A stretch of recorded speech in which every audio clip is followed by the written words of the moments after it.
Louange à Allah, le clément, le miséricordieux. Nous attestons qu'il n'y a point de divinité en dehors d'Allah subhanahu wa ta'ala. Il est le seul détenteur de tout pouvoir. Nous attestons également que notre saint et saint prophète, le prophète Mohammed, que la paix et la bénédiction d'Allah soient sur lui et ses compagnons et tous ceux qui l'ont suivi sur la droite jusqu'au jour dernier.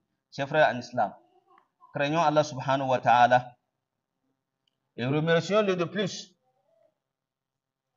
après avoir nous accordé cette grâce que nous sommes.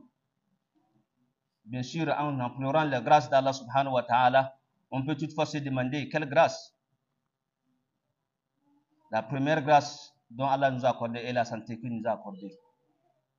Nous voici ici dans la mosquée, tout le monde semble important. Il y a d'autres qui en ont besoin de venir aussi écouter. Les sermons, ils ne peuvent pas venir. Nous sommes tout près aussi à côté d'un hôpital. Il y a nos frères dedans qui sont chaque temps, ils veulent seulement qu'on dise qu'il s'est mis debout comme ça. Mais il ne peut pas. Mais quand Allah t'a accordé cela, est-ce que tu as payé une facture avant qu'il ne t'accorde? Non, ce n'est pas sa grâce. Donc nous devons être reconnaissants de cette grâce que Allah nous a accordée et remercier que Allah fasse que nous soyons parmi ceux qui remercient Allah subhanahu wa ta'ala. Chers frères en islam, sachons que nous sommes dans un mois, le mois qu'on appelle le mois de Shaban. Et après ce mois, c'est quel mois qui suit? C'est le mois béni, le mois de Ramadan. Donc, on veut toutefois se rappeler des bonheurs qui en possèdent ce mois, le bonheur qui existe dans ce mois, pour pouvoir s'apprêter. Au même moment, si tu le sais, si tu as un étranger qui vient, que tu connais de cet étranger, la grandeur de cet étranger, comment faut-il faire? Tu t'apprêtes. Et tu verras qu'à chaque temps, tu te rappelles, il y a un étranger qui vient dans 2 jours, il faut t'apprêter pour lui. Ou bien, donc c'est notre étranger aussi qui vient, qui est le mois de Ramadan, qu'on devait s'apprêter. On devait parler des bonheurs qui existent dans ce mois pour pouvoir mieux s'apprêter de plus et avoir la grâce qui se trouve là-dedans. Chers frères en islam, sachant que le mois qui vient, qu'on appelle le mois de Ramadan, c'est un mois béni. C'est un mois plein de bonheur, plein de barakat. C'est un mois dont l'adoration et l'obéissance, Allah accorde à tout le monde. Il le facilite à tout le monde. Sans toutefois savoir, est-ce ces temps-ci, on n'adore pas? On adore Allah subhanahu wa ta'ala, bien sûr. Est-ce qu'on n'obéit pas? On obéit. Mais est-ce que c'est égal au mois de Ramadan? Jamais. Car c'est un mois dont Allah subhanahu wa ta'ala multiplie les bienfaits. Les bienfaits que nous faisons, les adorations que nous faisons, l'obéissance que nous faisons, Allah multiplie la récompense dans le mois de Ramadan. Donc, chers frères en islam, c'est un mois que nous ne devons pas le laisser gratuitement passer comme nous le laissons les mois précédents. C'est un mois dont nous devons s'apprêter bien bon, car le prophète Mohammed, sallallahu alayhi wa sallam, nous fait savoir que le mois qui vient, le mois de Ramadan, si le mois arrive, Allah subhanahu wa ta'ala ouvre toutes les portes du paradis. Et il ferme toutes les portes de l'enfer. Chers frères en islam, pourquoi cela se fait? C'est pour te dire que Allah t'a accordé sa miséricorde, de te donner une grande vie et longue vie, et t'accorder une grâce que tu as atteint ce mois, le mois de Ramadan, que tu ailles au paradis par sa grâce. Au même moment, il a fermé les portes de l'enfer, de ne plus faire du mal, de ne pas être malheureux dans le mois de Ramadan. Quand en faisant cela, il y en aura un appelant qui va appeler en disant Ya Baghi al-Khayr. Oh, toi qui aimes faire du bonheur, du bien, le bienfaisant, Akbil. Donc, fais de ton mieux. Fais de ton mieux dans le mois. Tous les biens que tu sais que c'est un bien accordé par l'islam, donc il faut le faire. Et au même moment, il appelle encore, oh toi qui es le malheureux, qui aime faire du mal, les mal intentionnés, donc aksir. Il faut te ressaisir, il faut t'abstenir de ne pas faire du mal.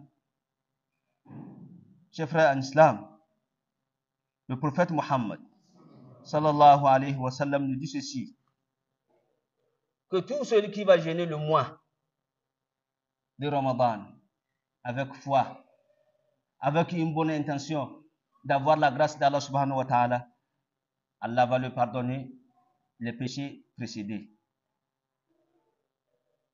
Les péchés qu'il a commis de l'année précédée, donc Allah va lui pardonner. Et dans un autre hadith, il nous dit ceci, les 5 prières, la prière de Fajr, Zuhur, Asr, Maghrib, Isha, entre la prière de Fajr et la prière de Zuhur, Allah pardonne tous les péchés commis, à moins que tu ne fais pas quoi? Les kaba'ir. Les kaba'ir veut dire quoi? Les grands péchés que Allah ne pardonne pas, ce n'est pas que l'homme se repentit. Donc, en ne faisant pas cela, les grands péchés, donc si c'est que les erreurs que nous commettons, Allah pardonne. Et c'est de même, il a dit, wal jumu'ah ila al jumu'ah, de vendredi à vendredi, tous les péchés commis, Allah pardonne aussi. C'est de même que Ramadan ila Ramadan, du mois de Ramadan jusqu'au mois prochain de Ramadan, Allah pardonne tous les péchés commis, à moins qu'on ne fait pas les kaba'ir. Que Allah nous pardonne tous. Chers frères en islam, donc sachez que le mois prochain, c'est un mois plein de bonheur. C'est un mois que Allah favorise tout être humain dans le mois. Ce n'est pas seulement les musulmans, tout être est accordé. La grâce là, tout le monde est parmi. C'est pourquoi Allah même se nommé Ar-Rahman, le miséricorde d'ici bas monde. La miséricorde dans laquelle tout est fait. Le musulman et le non-musulman est dedans. Donc, qui veut dire toute la créature. Donc, c'est un mois dont Allah pardonne beaucoup. Et il accorde beaucoup de sa grâce. Chers frères en islam, faisons de toutes nos possibilités pour avoir cette grâce accordée par Allah subhanahu wa ta'ala dans ce mois. Que Allah nous accorde sa grâce. Et le malheureux est celui qui va comprendre tout ce que Allah a accordé comme grâce dans ce mois, que cela l'échappe, qui n'a même pas eu cette grâce. Car le prophète Muhammad, sallallahu alayhi wa sallam, nous dit ceci dans un hadith, rapporté par Abi Hurairah radhiyallahu anhu, qui dit qu'un jour le prophète Muhammad, sallallahu alayhi wa sallam, montait sur son mimbar. Le mimbar veut dire quoi? Là où il reste pour prêcher. Pour prêter sermon, ici, comme ça. C'est là où on appelle le mimbar. En montant, il a dit Amin. Le deuxième, il a dit Amin. Le troisième, il a dit Amin. Et les compagnons du prophète Muhammad, sallallahu alayhi wa sallam, ils étaient tellement vigilants. Tout ce que le prophète a fait, qu'ils n'ont pas compris, ils se mettent à lui poser les questions. Ils ont demandé au prophète Muhammad, sallallahu alayhi wa sallam, on t'a compris dire Amin, Amin. Pourquoi tu le dis? Il a dit oui. Et Allah a envoyé l'ange Gabriel d'invoquer Allah pour moi. Et il m'a demandé et recommandé de dire Amin. C'est pourquoi j'ai dit Amin, Amin les 3 fois. Mais la première Amin, il a dit que malheur à une personne. Mais il est malheureux, cette personne. Qui est la personne? Celui qui va voir ses parents vivants jusqu'à mourir, qu'il n'a pas eu le paradis. La personne est malheureuse. Que de dire Amin? Il a dit Amin. Le deuxième, il a dit malheur à cette personne. Malheur à cette personne. Qui est cette personne? Il a dit celui que le mois de Ramadan va rentrer jusqu'à finir, que Allah ne l'ait pas accordé sa grâce, que Allah ne l'ait pas pardonné. La personne est malheureuse. Que de dire Amin? Il a dit Amin. Ses frères en islam, on en a compris. Si on le savait, on l'a su. Si on le savait qu'on avait oublié, on le se rappelle. Donc, c'est une grande malheur qu'on dise que le mois de Ramadan est rentré jusqu'à finir, que Allah ne t'a pas accordé sa grâce et que Allah ne t'a pas pardonné.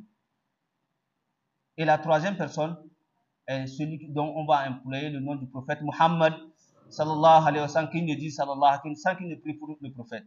La personne aussi est malheureuse. Donc, chers frères en islam, en implorant le nom du prophète, dites aussi sallallahu alayhi wa sallam, et soyez aussi vigilants d'avoir la grâce accordée par Allah dans le mois prochain, que Allah nous accorde de sa grâce. Allahumma izza al-islam wal muslimin wa adhil ash-shirka wal mushrikin ودمر اللهم أعداء الدين واهم حوزة الإسلام والمسلمين برحمتك يا حي يا قيوم يا رب العالمين. ربنا ظلمنا أنفسنا وإن لم تغفر لنا وترحمنا لنكونن من الخاسرين. ربنا إنك جامع الناس اليوم لا ريب فيه إن الله لا يخلف الميعاد. جماعة الله كرمنا gabaki daya, Allah karba mana, Allah ba mu lafiya, Allah ba mu zaman lafiya. Garin mu Togo Allah ba mu zaman lafiya, garin mu Togo Allah ba mu zaman lafiya, garin mu da Dafango Allah ba mu zaman lafiya. Masallacin mu ga wanda ba su da lafiya Allah ba su lafiya, wanda suke da lafiya Allah kare musu kare lafiya. Kowa na bukatunsa a wurin Allah, Allah biya ma kowa bukatunsa, Allah biya ma kowa bukatunsa. Wanda akwai wasu bukatu wanda yake amatan ne, akwai wani bukata kuma daga kai tsakanin kai da Allah ne, ko ba haka ba, kana kukansa kullum to Allah mu ma mun daga hannu, Allah ka biya mu kowa bukatunsa, Allah ka biya mu kowa bukatunsa. Kasuwa ne mu yawanci duka 'yan kasuwa ne, Allah ma kasuwa bude, Allah ma kasuwa bude, wanda suke da aikin hannu Allah sa albarka a cikin hannu, Allah sa albarka a ciki, Allah sa albarka a ciki. Duk wanda yake aikin yana da aikin sa da yake yi, ina samun abinci, Allah sa albarka a ciki, Allah sa maka masa aikin kuma. Wanda ba su da lafiya Allah kare musu lafiya, wanda suke da lafiya Allah kare musu lafiya. Ɗan taksiman wanda suke kai kawo, wanda ke kasuwa ne da ta kusa da mu, to Allah sa albarka cikin ayyukansu. Allah sa wanda ke tukin motan wani shekara mai kar ya kai shekara, kafin juma'a mai zuwa kuma Allah ya mishi dalili, kafin ramadana mai zuwa, ramadanan da zai shigo ga albarkan da zai samu kuma kowa ya samu nashi rabon, kowa ya samu nashi rabon. Allah sa albarka haka. Kuma mu kuma da ke kokarin addu'a mazuna kuma mu kara kowane lokaci. Manzo Allah sallallahu alaihi wasallam yace man kana fi hajati akhihi kana Allah fi hajati. Duk wanda yayi madan wasa alkhairi addu'a, Allah kuma zai masa irin haka. To Allah sa mu dinga tuna mazuna, muna maduna alkhairi, muna maduna addu'a. Allah kar mu gabaci daya, kar mu mance kuma da wanda yayi kokarin ginin masallacin, Allah saka mai da alkhairi, Allah saka mai da gidan aljanna, Allah saka mai da gidan aljanna. Wa kum ila salatikum yarhamkumullah.